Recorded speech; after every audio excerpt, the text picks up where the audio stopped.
আসসালামু আলাইকুম প্রিয় শিক্ষার্থীবৃন্দ, কেমন আছো তোমরা সবাই? আশা করি যে যেখানে আছো সবাই ভালোই আছো। আজকে আমি তোমাদের সাথে তোমরা তৃতীয় বর্ষ ঢাকা উইমেন কলেজ ব্যবস্থাপনা বিভাগ এই বিভাগের ছাত্রীদের সাথে আজকে আমি বাজারজাতকরণ ব্যবস্থাপনা এই বিষয়ে ক্লাস নিব। তোমাদের সাথে আজকে আমার তৃতীয় ক্লাস হবে। আমি তোমাদের সাথে আছি নিগার সুলতানা তন্দ্রা, প্রভাষক ব্যবস্থাপনা বিভাগ, ঢাকা উইমেন কলেজ, উত্তরা, ঢাকা। আজকে আমি তোমাদের সাথে যে টপিকসগুলো নিয়ে আলোচনা করব সেগুলো এখন একে একে দেখব। ওকে শিক্ষার্থীরা, Dhaka women college BBA honours তৃতীয় বর্ষ ব্যবস্থাপনা বিভাগ, বিষয় বাজারজাতকরণ ব্যবস্থাপনা, বিষয় কোড 232615। তোমাদের সাথে আজকে আমি দ্বিতীয় অধ্যায় নিয়ে আলোচনা করব। দ্বিতীয় অধ্যায় হলো বাজারজাতকরণ কৌশল ও পরিকল্পনা উন্নয়ন। ওকে শিক্ষার্থীরা, এখন আমরা যে টপিকসটি নিয়ে আলোচনা করব সেটি হচ্ছে ক্রেতা ভ্যালু কাকে বলে, অর্থাৎ ক্রেতা ভ্যালুটা কি। তাহলে এসব আমরা আলোচনা করি। একটি পণ্য ভোগের মাধ্যমে যে সুযোগ পাওয়া যায় ও তার বিপরীত যে অর্থ ব্যয় হয়, এই দুইয়ের প্রভেদকে বা পার্থক্যকে ক্রেতা ভ্যালু বলা হয়। ফিলিপ কটলার বলেন, customer perceived value is the difference between total customer value and total customer cost, অর্থাৎ মোট ভ্যালু ও মোট ব্যয়ের প্রভেদ হচ্ছে ক্রেতা ভ্যালু। ক্রেতা ভ্যালুর কিছু বৈশিষ্ট্য রয়েছে, সেই বৈশিষ্ট্যগুলো আমরা এখন দেখব। এক নম্বর হচ্ছে ক্রেতা ভ্যালু হলো পণ্য ব্যবহার করে প্রাপ্ত সুযোগ ও ব্যয়ের প্রভেদ, অর্থাৎ পণ্যটা ব্যবহার করা হবে এবং ব্যবহার করে যে সুযোগটা পাওয়া যাবে ব্যবহার করার, সেটি এবং পণ্য ক্রয় করে যে ব্যয় হলো সেই ব্যয়ের পার্থক্যটা হচ্ছে ক্রেতা ভ্যালু। এবার 2 নাম্বার, বাজারে পণ্য বা সেবা হতে ক্রেতার কাঙ্ক্ষিত সুবিধা প্রতিফলিত হয়, অর্থাৎ পণ্য সেবা হতে ক্রেতার যে একটা সুবিধা সে আশা করে সেটা কিন্তু প্রতিফলিত হয়। 3 নাম্বার হচ্ছে এটি ভোক্তার সন্তুষ্টির বিধানের ক্ষমতা চিহ্নিতকরণের পদ্ধতি হিসেবে বিবেচনা করা হয়। তাহলে সুতরাং আমরা বলতে পারি যে ক্রেতা ভ্যালু সমান সমান ক্রেতার সুবিধা সমূহ মাইনাস ক্রেতার ব্যয়ের সমষ্টি। তাহলে প্রিয় শিক্ষার্থীরা, পরিশেষে আমরা বলতে পারি যে প্রতিযোগিতামূলক বাজারে ক্রেতার বৈশিষ্ট্যময় পণ্য পছন্দ মোতাবেক ক্রয় বা ব্যবহার করে যে সুবিধাটা অর্জন করা হয় এবং প্রাপ্ত সুবিধা ব্যয়ের যে পার্থক্যটা তৈরি হয় তাকেই ক্রেতা ভ্যালু বলা হয়। ওকে, এবারে আসো পরের টপিকসে, সেটি হচ্ছে ক্রেতা সন্তুষ্টি কাকে বলে। ক্রেতা সন্তুষ্টি প্রত্যাশার সাথে প্রাপ্তি তুলনা করে ক্রেতার মধ্যে যে আনন্দ বা হতাশার অনুভূতি হয় তাকে ক্রেতা সন্তুষ্টি বা অসন্তুষ্টি বলা হয়। অর্থাৎ এখানে শিক্ষার্থীরা এখানে বলতে চাচ্ছে যে প্রাপ্তির যে একটা প্রত্যাশা থাকে, সেই প্রত্যাশার সাথে সে বাস্তবে যেটি পায় তার পরিপ্রেক্ষিতে তার ভেতরে যে এক ধরনের সন্তুষ্টি বা অসন্তুষ্টির অনুভূতি তৈরি হয় তাকেই ক্রেতা সন্তুষ্টি বলা হয়। ওকে, ফিলিপ কটলার বলেন, satisfaction is a person's feeling of pleasure or disappointment resulting from comparing a product's perceived performance in relation to his or her expectations. তাহলে আমরা বলতে পারি যে ক্রেতার আকাঙ্ক্ষার প্রেক্ষাপটে পণ্য বা সেবার কার্য সমাধানের মূল্যায়ন ফলাফল হতে যে উল্লাসের অনুভূতি তৈরি হয় তাকেই ক্রেতা সন্তুষ্টি বলা হয়। তাহলে শিক্ষার্থীরা আসলে এখানে বলতে চাচ্ছে যে ক্রেতা সন্তুষ্টি বলতে আসলে সেটাকেই বোঝাতে চাচ্ছে যে একজন ক্রেতা পণ্য ক্রয়ের সময় সে যেটা আশা করে পাওয়ার এবং বাস্তবে সে যেটা পায় সেই পাওয়ার কারণে তার ভেতরে যে এক ধরনের আনন্দ বা বেদনার সৃষ্টি হয়, সেই অনুভূতিটাকেই ক্রেতা সন্তুষ্টি বা ক্রেতা অসন্তুষ্টি বলা হয়। আশা করি তোমরা বুঝতে পেরেছো। ওকে, এবার আমরা পরের টপিকসে চলে যাব, সেটা হচ্ছে কৌশলগত পরিকল্পনা কাকে বলে। হ্যাঁ, কৌশলগত পরিকল্পনা হচ্ছে যে প্রক্রিয়ার মাধ্যমে কোম্পানি বাজার সুযোগ ও সম্পদ বন্টনের মাধ্যমে প্রাপ্ত সুযোগকে কাজে লাগায় এবং অর্থনৈতিক অবস্থা ও বাজার সম্পর্কে পূর্বানুমানের ভিত্তিতে পরিকল্পনা গ্রহণ করে, তাকে কৌশলগত পরিকল্পনা বলা হয়। তার মানে কি বোঝাতে চাচ্ছে, যে কোম্পানির বাজার সুযোগ এবং সম্পদ বন্টনের মাধ্যমে প্রাপ্ত সুযোগকে কাজে লাগাবে এবং অর্থনৈতিক অবস্থা এবং বাজার সম্পর্কে পূর্বানুমানের ভিত্তিতে পরিকল্পনা গ্রহণ করে, তাকেই কৌশলগত পরিকল্পনা বলা হয়।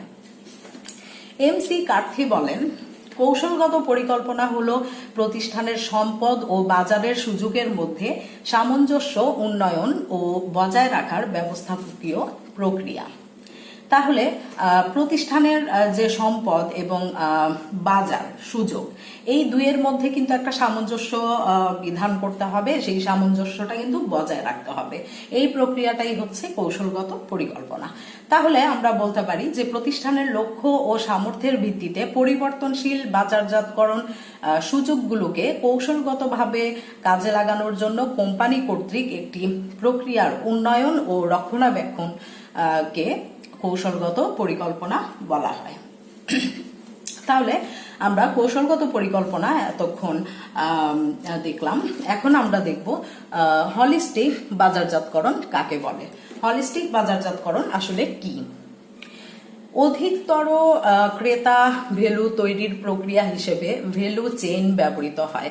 ভ্যালু চেইন গড়ে তোলার সাহায্যে ভোক্তাদের সর্বাধিক ভ্যালু প্রদান, সামাজিক কল্যাণ সাধন, নানান জনের সাথে সুসম্পর্ক তৈরি ও বৃদ্ধি করাকে হলিস্টিক বাজারজাতকরণ বলা হয়। অর্থাৎ অধিক ক্রেতা ভ্যালু তৈরির প্রক্রিয়া হিসেবে কিন্তু ভ্যালু চেইন ব্যবহার করে এবং ভ্যালু চেইন গড়ে তোলার সাহায্যে কিন্তু ভোক্তাদের সর্বাধিক ভ্যালু প্রদান, তাদের কল্যাণ সাধন করা সামাজিকভাবে এবং নানান জনের সাথে একটা সুসম্পর্ক তৈরি করা এবং সেটা বৃদ্ধি করা, এগুলোই কিন্তু হলিস্টিক বাজারজাতকরণ। ওকে, তাহলে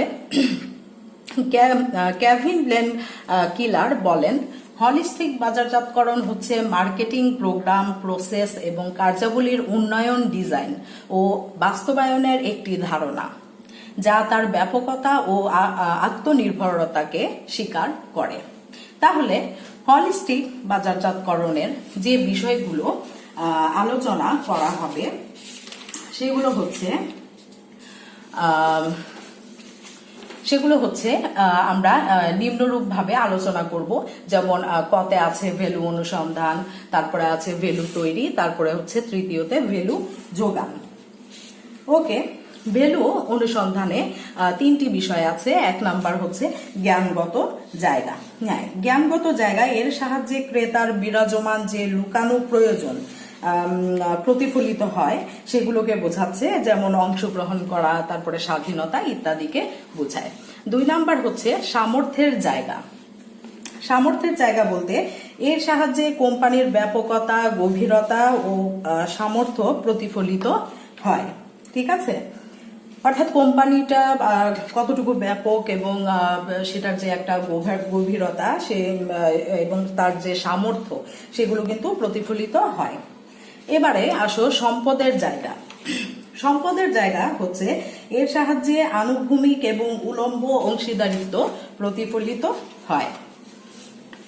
এবার আসো খ নাম্বার ভ্যালু তৈরি। ভ্যালু তৈরিতে দেখা যায় যে প্রতিদ্বন্দ্বিতামূলক সুবিধা গ্রহণের জন্যই কিন্তু কোম্পানি ভ্যালু তৈরির দক্ষতা থাকা দরকার। ভ্যালু তৈরির অন্তর্ভুক্ত বিষয়গুলো হচ্ছে ক্রেতার সুযোগ। ক্রেতার সুযোগ বলতে কি? এখানে ক্রেতার দৃষ্টিভঙ্গি থেকে নতুন সুযোগ শনাক্ত করাই হচ্ছে কাজ। এবারে 2 নাম্বার হচ্ছে ব্যবসায়িক ক্ষেত্র।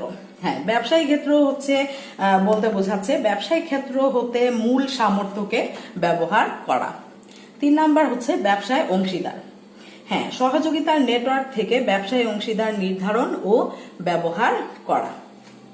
ওকে, এবারে 3 নম্বরে আসো, ভ্যালু যোগান। হ্যাঁ, ভ্যালু যোগান বলতে এর আন্ডারে যে বিষয়গুলো আছে সেটা হচ্ছে 1 নাম্বার ক্রেতা সম্পর্ক ম্যানেজমেন্ট। হ্যাঁ, এর সাহায্যে কোম্পানি উপলব্ধি করতে পারে যে কে কে ক্রেতা, তার আচরণ কেমন হবে এবং তাদের আসলে প্রয়োজনটা কি, ফলে কোম্পানি তাদের প্রয়োজন মেটায়।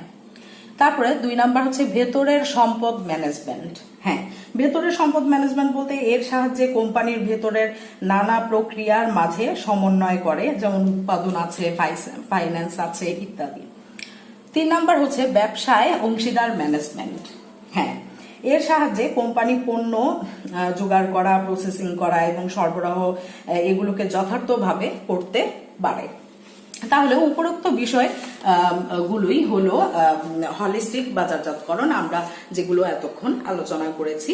ওকে, আমরা এখন পরবর্তী টপিকসে চলে যাব, সেটি হচ্ছে কৌশলগত ব্যবসায় একক মূল্যায়নে বিসিজি অ্যাপ্রোচ আলোচনা করো। তাহলে বিসিজি অ্যাপ্রোচটা কি আসলে কৌশলগত ব্যবসায় একক মূল্যায়নে? দেখো, কৌশলগত ব্যবসায় এককগুলোকে কিন্তু বাজার প্রবৃদ্ধি হার এবং বাজার শেয়ারের ভিত্তিতে মূল্যায়ন করা হয়। যেমন দেখা যায় যে বাজার প্রবৃদ্ধির হার নিম্নোক্ত সূত্রের মাধ্যমে বের করা যায়। যেমন বাজার প্রবৃদ্ধির হার হচ্ছে বর্তমান বছরের সমান সমান মোট বাজার বর্তমান বছরের মাইনাস মোট বাজার পূর্ববর্তী বছরের ডিভাইডেড বাই মোট বাজার পূর্ববর্তী বছরের ইন্টু 100। তাহলে এইভাবে যদি আমরা ক্যালকুলেশন করি তাহলে কিন্তু বাজার প্রবৃদ্ধির হার বের হয়ে আসবে। ওকে শিক্ষার্থীরা, পরবর্তী হচ্ছে তুলনামূলক বাজার শেয়ার কিন্তু নিম্নোক্ত সূত্রের মাধ্যমে বের করা যায়।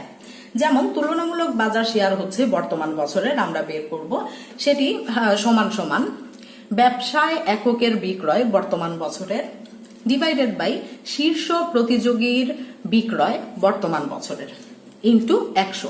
এভাবে ক্যালকুলেশন করে কিন্তু তুলনামূলক বাজার শেয়ার আমরা বের করতে পারি। বোস্টন কনসাল্টিং গ্রুপের প্রবৃদ্ধি শেয়ার ম্যাট্রিক্সকে 4 ভাগে ভাগ করে বিভিন্ন কৌশলগত ব্যবসায় এককের বাজার প্রবৃদ্ধির হার ও তুলনামূলক বাজার শেয়ার দেখানো হয়েছে। নিম্নে এগুলো একে একে বর্ণনা করা হলো। ওকে, 1 নাম্বার হচ্ছে স্টার্স হচ্ছে যেসব পণ্য বা ব্যবসায়ের বাজার প্রবৃদ্ধির হার ও বাজার শেয়ার বেশি সে সকল পণ্য বা ব্যবসায়ীকে স্টার হিসেবে চিহ্নিত করা হয়েছে। উচ্চ প্রবৃদ্ধির বাজারে স্টারই হচ্ছে বাজার নেতা। উচ্চ প্রবৃদ্ধির হার অব্যাহত রাখার জন্যই কিন্তু অধিক বিনিয়োগ করতে হয়। তাহলে ফিলিপ কটলারের মতে উনি বলেছেন যে স্টার্স হচ্ছে উচ্চ প্রবৃদ্ধি এবং উচ্চ বাজার শেয়ার সম্পন্ন ব্যবসায় বা পণ্য সমূহ। ওকে, এবারে আসো 2 নাম্বার ক্যাশ কাউজ হচ্ছে নিম্ন প্রবৃদ্ধি এবং উচ্চ বাজার শেয়ার সম্পন্ন ব্যবসায়ীকে ক্যাশ কাউজ বলা হয়। বাজারের বার্ষিক প্রবৃদ্ধি 10%-এর নিচে নেমে গেলে স্টার ক্যাশ কাউতে রূপান্তরিত হয়। ক্যাশ কাউ থেকে কোম্পানির প্রচুর নগদ অর্থ সমাগম হয়। যেমন এখানে গ্যারি আর্মস্ট্রং বলেন যে ক্যাশ কাউ হচ্ছে নিম্ন প্রবৃদ্ধ এবং উচ্চ বাজার শেয়ার সম্পন্ন পণ্যসমূহকে বোঝায়। ঠিক আছে। ওকে, এবারে 3 নাম্বার হচ্ছে কোয়েশ্চেন মার্কস। যে সকল ব্যবসায় উচ্চ প্রবৃদ্ধির বাজারে অবস্থিত কিন্তু তুলনামূলক বাজার শেয়ার নিম্ন সেগুলোর যে অবস্থান সেটাই কিন্তু কোয়েশ্চেন মার্ক। প্রায় সব কোম্পানিকেই উচ্চ প্রবৃদ্ধির বাজারে ব্যবসায় শুরুর সময় এই অবস্থায় পড়তে হয়। তাহলে এই প্রসঙ্গে আসলে ফিলিপ কটলার কি বলেন? এই প্রসঙ্গে ফিলিপ কটলার বলেন যে কোয়েশ্চেন মার্কস হচ্ছে উচ্চ বাজার প্রবৃদ্ধি ও নিম্ন বাজার শেয়ার সম্পন্ন ব্যবসায় একক সমূহ। নতুন ফ্যাশনের কোনো পোশাক বা নতুন ডিজাইনের আসবাবপত্র এই ক্ষেত্রে হতে পারে। এবারে আসো 4 নাম্বার ডগস কি? যেসব কোম্পানির বাজার প্রবৃদ্ধি ও বাজার শেয়ার দুটিই নিম্ন তাকে ডগস বলা হয়। এই প্রসঙ্গে বলা যায় লেখকের মতে যে নিম্ন প্রবৃদ্ধি এবং নিম্ন শেয়ার সম্পন্ন পণ্য সমূহ হচ্ছে ডগস, এক্ষেত্রে কোম্পানি ব্যয়কে সর্বনিম্ন পর্যায়ে নামিয়ে আনতে পারে বা ব্যবসায়ীকে বিক্রয় করতে পারে বা বন্ধ করে দিতে পারে। যেমন ধান এবং গম ভাঙানোর মেশিন, কারণ নিজেদের টিকে রাখার মতো অর্থ ব্যয় করতে পারলেও এগুলো কোম্পানিকে বড় ধরনের অর্থ আসলে সরবরাহ করতে পারে না। কৌশলগত ব্যবসায় এককের জন্য গৃহীত কৌশল সমূহ গুলো আসলে কি কি? কৌশলগত ব্যবসায় এককের বাজার প্রবৃদ্ধির হার ও বাজার শেয়ার নির্ধারণের পর প্রতিটি কৌশলগত ব্যবসায় এককের জন্য লক্ষ্য, উদ্দেশ্য ও বাজেট নির্ধারণ করতে হয়। এক্ষেত্রে কিন্তু 4টি কৌশল গ্রহণ করা হয়। সেই 4টি কৌশল কি কি? 1 নাম্বার হচ্ছে বাজার শেয়ার বৃদ্ধি বা ধরে রাখা, অর্থাৎ কোম্পানি বাজার শেয়ার বৃদ্ধির জন্য অতিরিক্ত বিনিয়োগ করতে পারে। এই কৌশল কোয়েশ্চেন মার্কের জন্য উপযোগী। কোয়েশ্চেন মার্ককে স্টারে পরিণত করতে হলে অধিক বিনিয়োগ কিন্তু প্রয়োজন। ওকে, 2 নাম্বার হচ্ছে ধরে রাখা। ধরে রাখা হচ্ছে এই কৌশলটি ক্যাশ কাউ এর জন্য প্রযোজ্য। ক্যাশ কাউ থেকে নগদ প্রবাহ অব্যাহত রাখার জন্য বিনিয়োগ করতে হয়। ওকে, 3 নাম্বার হচ্ছে ঘরে তোলা বা ফসল তোলা। এটি হচ্ছে কোম্পানি দীর্ঘমেয়াদী চিন্তা না করে দ্রুত পণ্য বা ব্যবসায় থেকে যত বেশি সম্ভব অর্থ আয় করতে পারে। দুর্বল ক্যাশ কাউ সম্ভাবনা নেই এমন কোয়েশ্চেন মার্ক ও ডগের জন্য ঘরে তোলা কৌশল কিন্তু ভালো। ওকে, এবারে 4 নাম্বার বিলগ্নীকরণ বা পরিহার বা তরলীকরণ। এটি কি? কোনো প্রতিষ্ঠান বন্ধ বা বিক্রির মাধ্যমে মুনাফা পরিহার করে নেয়ার যে কৌশল তাকেই কিন্তু তরলীকরণ বা বিলগ্নীকরণ বলা হয়। এই কৌশল প্রতিষ্ঠানের মুনাফা ন্যূনতম অবদান রাখতে পারে না এমন ডগ এবং কোয়েশ্চেন মার্কের জন্যই উত্তম। ওকে, তাহলে শিক্ষার্থীরা মোটামুটি আমরা কৌশলগত ব্যবসায় একক মূল্যায়নের বিসিস অ্যাপ্রোচ আলোচনা করলাম। তাহলে শিক্ষার্থীরা আমরা মোটামুটি এই টপিকগুলো আজকে আলোচনা করলাম। তোমরা অবশ্যই আমি তোমাদেরকে বলবো যে তোমরা বাসায় এগুলো স্টাডি করবে বেশি বেশি, এবং তোমরা যদি নোট আকারে পড়ো তাহলে খুবই ভালো হয়, এবং জাতীয় বিশ্ববিদ্যালয়ের কোয়েশনগুলো তোমরা চর্চা করবে, এগুলো দেখবে। আজকে তাহলে তোমাদের সাথে এই পর্যন্তই। তোমরা ভালো থাকো, সুস্থ থাকো। আল্লাহ হাফেজ।